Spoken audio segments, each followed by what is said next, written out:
Nang dahil sa away sa negosyo, pinaghigantihan niya at inubos ang pamilya ng kanyang business partner. Magandang araw at welcome mga kakwentuhan. Sa mga taong mahilig sa mga true stories, true crime at kakaibang kwento, please subscribe and turn on ang notification bell para lagi kayong updated sa ating mga video. Simulan na natin ang kwento.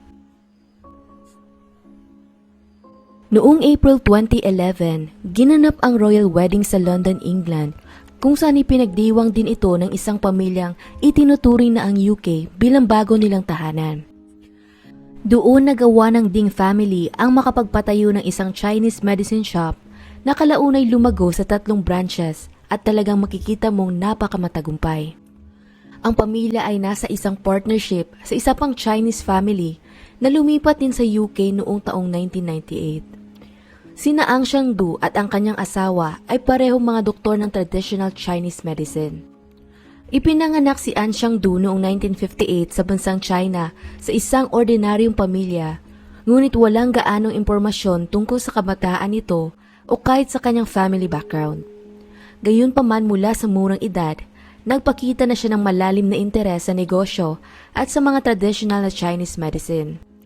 Kalaunan tinahak nga niya ang landas na iyon at nag-specialize sa ganoong larangan. At sa pamamagitan ng pagtatrabaho sa industriyang medikal, doon niya na din nakilala ang babaeng kanyang magiging asawa.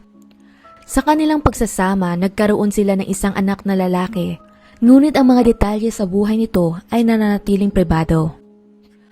Taong 1998, nagpasya naman si An Shangdu na palawakin pa ang kanyang kagiliran, kaya kasama ng kanyang pamilya, nag-migrate sila sa United Kingdom. Sa kanilang mga unang araw sa bagong bansa, doon na nagtagpo ang landas ng mga Du at Ding. Unang nagkakilala ang kanilang mga asawa hanggang sa kalaunan inintroduce nila sina Ang Shangdu at Jeff Ding sa isa't isa. Di tumagal, naging mabuting magkaibigan ang dalawa dahil bukod sa magkapareho ang kanilang background sa kultura, pareho rin silang may malalim na pasyon sa traditional Chinese medicine. May 4 na miyembro ang Ding family at ito ay ang amang si Jifeng o tinatawag ding Jeff, ang asawa niya si Helen Chu at ang kanilang 2 mga anak na sina Nancy at ang bunsong si Alice. Lumipat ang Ding family mula sa China noong early 1990s nang nagtatrabaho ng walang hinto para lamang makabuo ng mas magandang buhay para sa kanilang mga anak. Parehong graduate ng kolehiyo nang may degree sa chemistry ang mag-asawa, kaya hindi naging mahirap para sa kanila ang makahanap ng magandang trabaho. Kalaunan sa Northampton na rin isinilang ang kanilang 2 anak noong taong 1993 at 1999. Nagtatrabaho ng panahong iyon si Jeff bilang isang engineering professor sa University of Manchester, habang si Helen naman ay isang Mandarin teacher sa eskwelahan ng kanyang mga anak at isa ring translator. Kilala si Helen bilang isang devoted na ina at isang masipag na empleyado. Samantala ang kanilang mga anak naman ay hindi lamang magaling sa pag-aaral, kundi sila din ay talentadong mga violinist na tumutugtog na kasama ng Northamptonshire Youth Orchestra. Ang partnership sa pagitan ng mga Du at ng Ding family ay nagsimula noong 1999 nang sila kasama ng isa pang lalaking nagngangalang Paul ay bumuo ng isang negosyo na traditional Chinese medicine clinic sa Birmingham. Noong una, maganda naman ang takbo ng negosyo kung saan ang parehong pamilya ay nagtatrabaho ng mabuti upang patuloy na mapalaki ito. Gayunpaman sa paglipas ng panahon, nagsimula silang magkaroon ng mga hindi pagkakasunduan tungkol sa pagmamanage ng pinansyal na aspeto ng negosyo na humantong sa pagkakaroon nila ng tensyon sa kanilang samahan. Di tumagal lumaki pa ang gulo nang inakusahan ni Jeff si An Shangdu ng hindi tamang pagmamanage ng funds ng clinic. Inaresto ng panandalian nun si An Shangdu pero para hindi sila magsampa ng kaso laban sa kanya, tinanggal na lamang siya sa partnership ng negosyo. Bagamat tinanggap ng isa ang desisyong iyon, hindi naman ito basta-basta na lang sumuko hanggang sa kalaunan nagpasya din itong labanan ang mga Ding sa pamamagitan ng isang legal action. Nagresulta ang kanilang pag-aaway sa mahaba-habang paglilitis hinggil sa joint ownership ng clinic. Tumagal ng halos 1 dekada ang takbo ng kaso na napuno ng napakaraming apela at mga komplikadong legal procedures. Noong simula, naging pabor pa ang takbo ng kaso sa mga Du. Pero kalauna nang iprenesenta na ang mga dokumento at iba pang ebidensya, mas pinabura ng korte ang Ding family. Sa huli noong April 28, 2011, natalo si An Xiangdu sa kanyang pinakahuling apela kung saan inatasan rin siya ng korte na bayaran ng mga Ding sa halagang $116,000 o mga 6.8 million pesos para sa mga kinuha nito sa negosyo. Ang perang iyon ay maliban pa sa kailangan niya ring bayarang malaking halaga para naman sa mga abogado. Dahil dito, ikinagalit ni Ang Xiangdu ang naging resulta ng ilang taong paglilitis, lalo pat siya ay nalagay sa mas mahirap na sitwasyon. Nang panahong iyon, pinoproseso niya sana ang pagbenta ng tahanan ng mga Ding upang magkaroon ng pambayad para sa kanyang mga legal fees. Ang property na iyon ay hindi naman talaga nakapangalan sa kanya at kinonsidera rin ito ng korte na kabilang sa business assets. Dahil doon nagpalabas ng court order ang judge na hindi ito pwedeng ibenta ni An Xiangdu o kahit ano pang pagmamay-ari ng negosyo. Ang court order na iyon ay inisyu isang araw lang bago ang trahedya na malamang ay isa rin sa mga nagtulak sa kanya sa hangganan. Noong April 30, 2011, kinontak ni Mrs. Du ang mga pulisya upang i-report na nawawala ang kanyang mister. Ayon sa kanyang paliwanag, nag-iwan ng isang liham ng pamamaalam si An Xiangdu na nakasulat sa Mandarin bago ito bigla na lang umalis. Hiniling niya doon sa sulat na sana manatili sila sa kabutihan at ibinilin rin sa kanilang nag-iisang anak na lalaki na alagaan ng kanyang ina. Sa pagbabahagi niya ng mga bagay na iyon, hindi rin maiwasan ni Mrs. Du ang pag-aalala para sa kaligtasan ng kanyang mister. Pakiramdam daw niya kasi may balak itong kumprontahin ang Ding family dahil sa mga isyong nangyari sa pagitan nila. Nang puntong iyon dahil alam na ng mga otoridad ang magulong kasaysayan sa pagitan ng dalawang kampo, mabilis nilang kinontak ang mga pulisya sa Northamptonshire upang mag-request sa mga ito na bisitahin ang tahanan ng Ding family. Kinabukasan May 1, 2011, maagang nakarating ang mga officers sa property ng pamilya pero walang sumagot sa pinto nang sila ay kumatok. Wala ang sasakyan ng pamilya noon sa garahe kaya ang inisip lang ng mga otoridad baka nakaalis na sila ng bahay at pumunta lang sa kung saan. Dahil doon, hindi na sila nag-imbestiga pa ng masinsinan at nag-iwan na lamang ng calling card sa may mailbox bago bumalik sa estasyon. Hapon ng parehong araw, muli na naman silang pinatawag upang puntahan ang tahanan ng pamilya. Nang pagkakataong iyon, ang kapitbahay ng mga Ding ay nag-report naman sa mga otoridad na kinukutuban sila na parang may mali dahil 2 araw na nilang hindi nakikita ang mga ito. Sinubukan din nilang kumatok ng ilang beses sa may pinto pero wala talagang sumasagot. Dahil dito nagdesisyon na siyang silipin ang bintana sa kusina pero doon na siya kinilabutan pagkatapos niyang makita ang isang paa ng tao na napapalibutan ng dugo. Dumating ang pulisya sa property pagkaraan lang ng ilang minuto at pagkapasok nila sa loob, isang kagimbal-gimbal na eksena kaagad ang bumungad sa kanila. Ang katawan ng mag-asawang Jeff at Helen ay natagpuan sa unang palapag ng bahay, natadtad ng saksak at nililigo sa sarili nilang mga dugo. Habang ang kanilang 2 anak naman ay natagpuan sa kani-kanilang kwarto na may iilang saksak rin sa katawan. Sa katunayan, ang bunso nilang anak ay nakabaluktot pa sa kama habang nakahawak sa kanyang tiyan dahil siguro sa sakit na naramdaman nito. Di tumagal na pagtanto naman ng mga investigators na iyon ang parehong bahay na binisita nila noong umaga lamang sa paghahanap kay An Xiangdu. Iyon ay para sana sa pag-follow up nila sa report ng asawa nito dahil sa biglaan niyang pagkawala. Maliban pa doon, napag-alaman din nila sa kanilang investigasyon na 2 araw bago na-discovery ang pagpaslang, may natanggap na tawag ang emergency services mula sa tahanan. Maikling tawag lamang ito mula sa panganay na anak ng mga Ding at tanging mga sigaw lang ang maririnig mo sa kabilang linya. Sa kasamaang palad dahil sa miscommunication tungkol sa lokasyon ng tawag, sa maling address na padala ng dispatcher ang mga officers. Sa makatuwid, nang nakumpirma ng pulisya na ang pamilya sa bahay na pinuntahan nila ay nasa maayos namang kalagayan, agad nilang isinerado ang kaso nang inaakala na isang prank call lamang ang report. Lingid sa kanilang kaalaman, habang ang mga otoridad ay nasa maling address, ang Ding family naman ay nasa higit na palang panganib. Sa paligid ng crime scene, may natagpuan din silang kutsilyo na mukhang hinugasan at basta na lang iniwan sa lababo. Iba ang disenyo nito kumpara sa ibang kubyerto sa bahay, kaya sa paniniwalang iyon ang murder weapon, ipinadala nila ito sa laboratorio upang suriin. Samantala sa iba't ibang parte naman ng bahay, nakapagkolekta rin sila ng napakaraming fingerprints. Kalaunan ng ang katawan ng biktima ay naipadala na sa forensic service para ma-autopsy.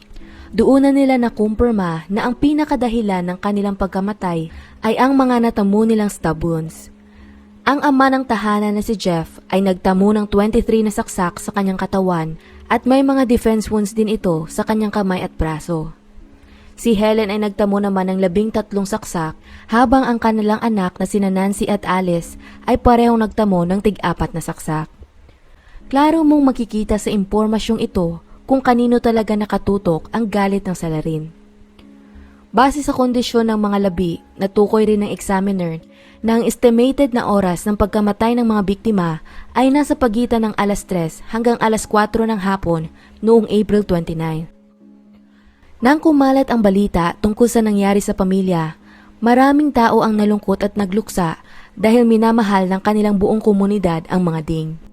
Dahil dito ilang araw pagkatapos ng krimen, nagtipon-tipon ang kanilang pamilya at mga kaibigan sa isang chapel upang magsagawa ng service. Kabilang sa dumalo doon ay ang mga katrabaho ni Jeff sa university at ang mga kaklase ng kanilang anak. Inalala nila si Jeff bilang isang dedikadong guro, habang si Nancy at Alice naman ay inalala nila bilang mabait, matalino at talentadong mga bata. Habang nagdadalamhati ang mga mahal sa buhay ng Ding family, pinag-igihan naman ng mga otoridad ang pag-imbestiga sa kaso. Base sa result ng analysis ng mga fingerprints na natagpuan sa crime scene, nag-match ito sa fingerprints ng kanilang pangunahing suspect na si Ang Chang-do na nagkukumpirma lamang na sangkot niya ito sa pagpatay. Nang mga panahong iyon, base pa sa sulat na iniwan niya sa kanyang asawa, naniwala rin ang mga otoridad na baka kinitil nito ang sarili niyang buhay pagkatapos niyang maisagawa ang krimen. Gayunpaman sinalungat naman iyon ng iilang digital na ebidensya kung saan siya ay namataan sa iilang bahagi ng UK dahil sa napakaraming CCTV sa area. Ibig sabihin nito, ang lahat ng hakbang niya bago at pagkatapos ng krimen ay halos nakuhanan ng mga kamera. Nagsimula ang kanyang paghihiganti nang umalis ito sa kanilang tahanan noong April 29, 2011, mga bandang alas 10 ng umaga. Dumiretso siya sa store kung saan ito nagpa-practice ng Chinese medicine at karaniwan kasabay niyang pumapasok doon ang kanyang asawa. Pero ng araw na iyon, hindi ito sumama dahil pinili niyang manatili sa kanilang tahanan para manood ng royal wedding. Hindi siya tumagal sa shop kundi sumaglit lamang siya doon ng sapat na oras para makapagsulat ng liham ng pamamaalam para sa kanyang pamilya at upang kunin din ang isang bag na naglalaman ng kutsilyo. Pagkasagawa niya noon, nagmaneho naman si An Chang-do papunta sa isang train station kung saan bumili siya ng ticket patungong Birmingham. Pagkarating niya sa Northampton Station mga bandang 12:37 ng tanghali, lumipat siya sa isang bus. At mula doon, sumakay pa siya ng bus na diretsyo naman sa bayan kung saan naninirahan ang mga ding. Pagkababa niya sa bus stop, kalmado pa itong nagtanong ng direksyon patungo sa gusto niyang puntahan, gayunpaman nagkamali ang driver sa pagbibigay sa kanya ng address na naging dahilan para kailanganin niyang maglakad ng matagal-tagal bago maabot ang kanyang destinasyon. Dumating siya sa tahanan ng Ding family mga bandang 3 p.m. at tumutugma rin ito sa oras kung kailan niya isinagawa ang krimen. Sa kabila ng initial searches ng mga airport at Eurostar services, napag-alaman ng pulisya na nagmaneho si Ang Chang-do patungong London at basta na lang iniwan ang ninakaw niyang sasakyan ng mga Ding sa isang residential street. Mga alas 8 ng umaga noong April 30, nakasakay na ito ng bus patungong Paris kung saan mula naman doon, nagawa niyang tumakas papuntang Spain. Naglungsad ng pinakamalaking manhunt ang Northamptonshire Police sa kanilang kasaysayan at nagpalabas sila ng higit sa 240 officers para lamang mahuli ang suspect. Habang ginagawa nila iyon, gumugol rin sila ng hindi bababa sa 5,000 hours na trabaho para lamang i-review ang mga surveillance footage sa mga areang dinaanan nito.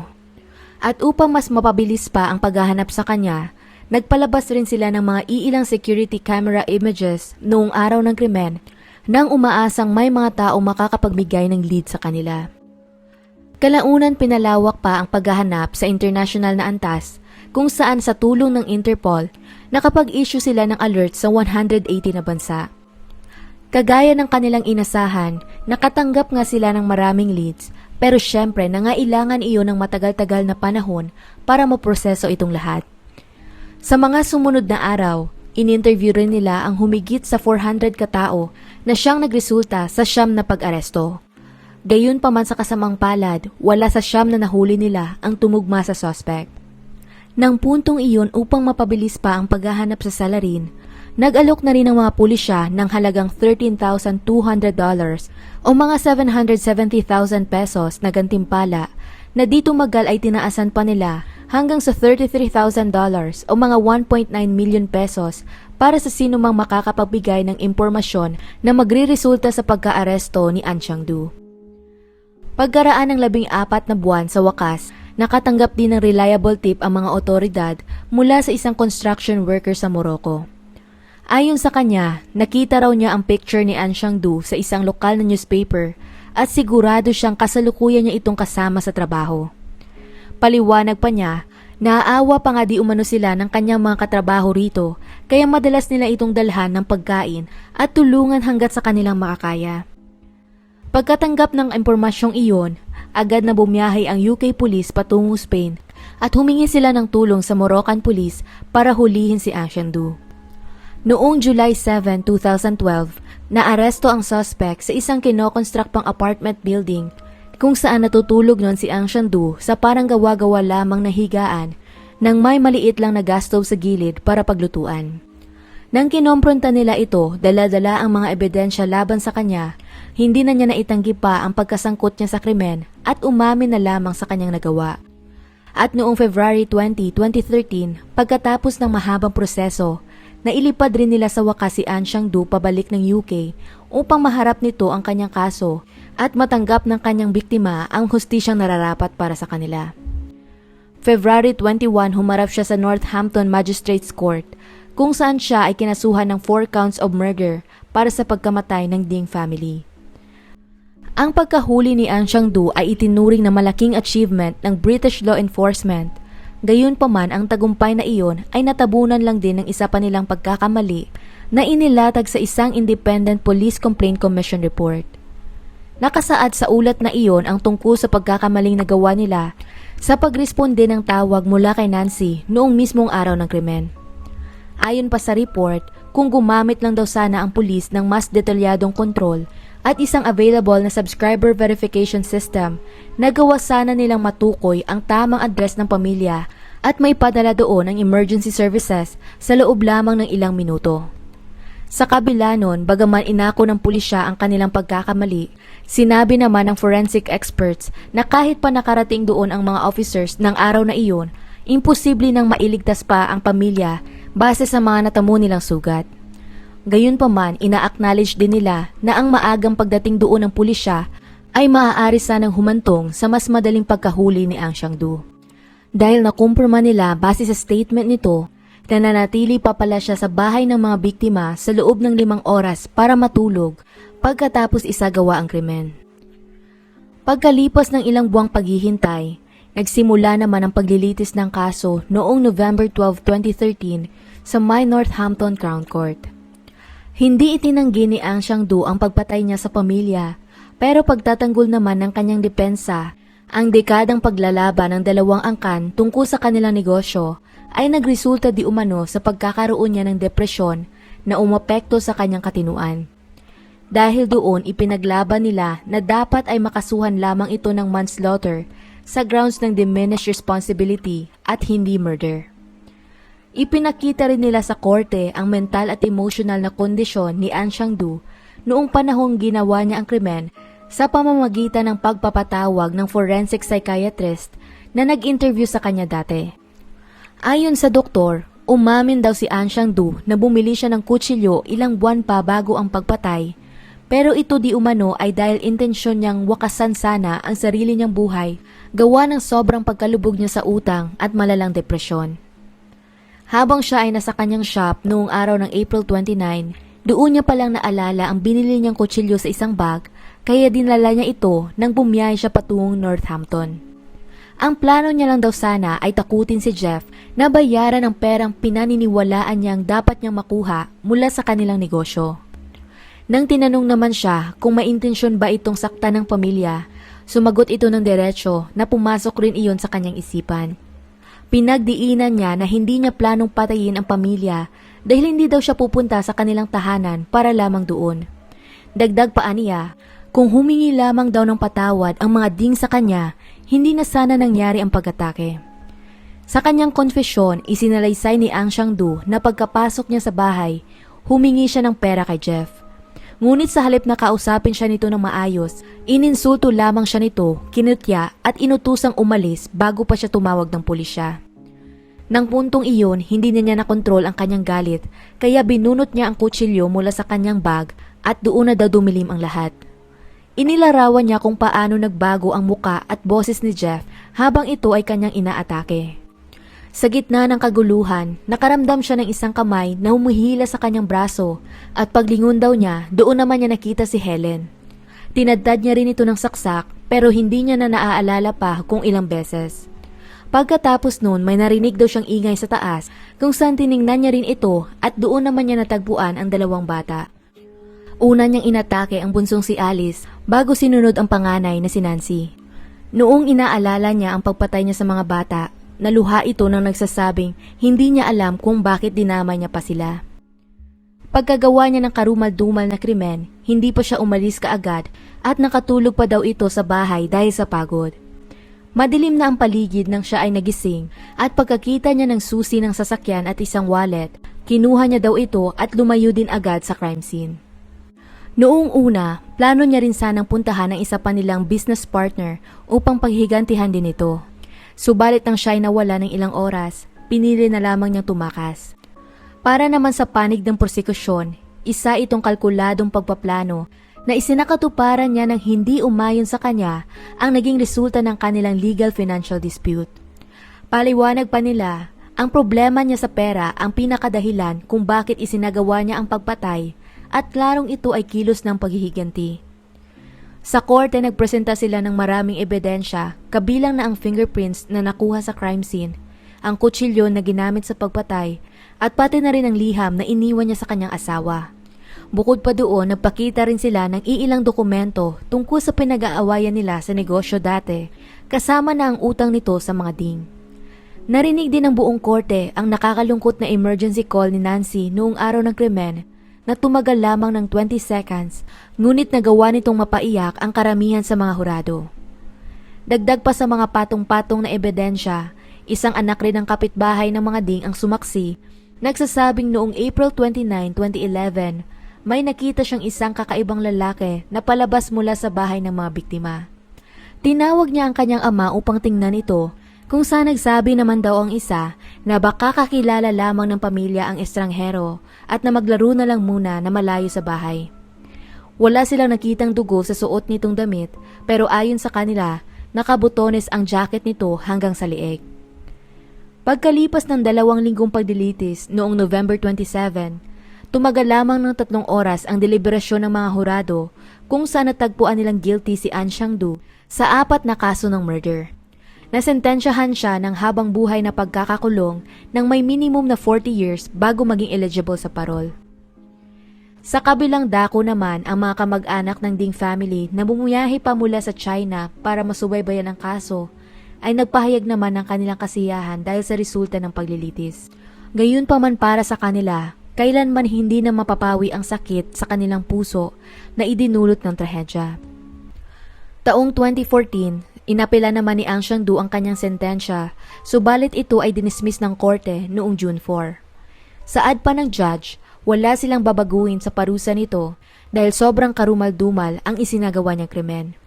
Hanggang sa kasalukuyan, nananatili pa rin siyang nakakulong sa isang high-security facility kung saan nandoon din nakakulong ang iba pang pinakamapanganib na kriminal sa UK. At hanggang dito na lang ang kwento natin para sa araw na to. Anong masasabi ninyo sa kaso? Kung nagustuhan nyo ang video na ito, maaari mong i-check ang ating channel para sa iba pang mga kwento. Muli, salamat sa inyong pakikinig at hanggang sa susunod mga kakwentuhan.